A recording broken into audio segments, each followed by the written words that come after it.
Assalomu alaykum. Bugun sizlar bilan yana men 7-bolalar musiqa va san'at maktabining boshlovchisi Madina. Bugun sizlar bilan biz xoreografiya sinfi haqida gaplashamiz. Qani, ketdik.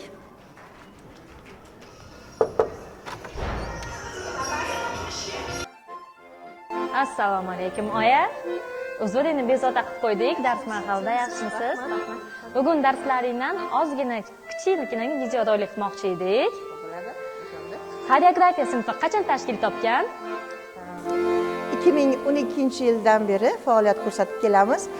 Bu yangi maktabimiz ham 2012-yilda bitta faoliyat yurgizishga ruxsat berilgan. O'shandan beri mana hozir birinchi boshlaganimizda 10 ta qizlar bilan ish boshlagan bo'lsak, raqs xoreografiya sinfini ochganmiz.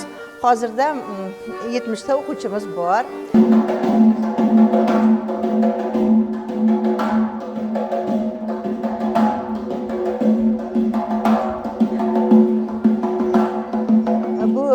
Guruhlarda ko'zmunchoq guruhimiz bor, shodiyona guruhimiz bor, kichik guruhlarimizdan. Bizning guruhlarimiz tuman bayramlarda, viloyat bayramlarida, har xil tanlovlarda qatnashadi.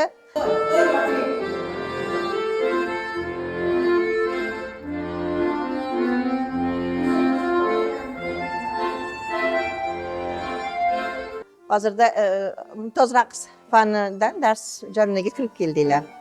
Rahmat. Hozir ham sizlardan bitta raqs. Ha.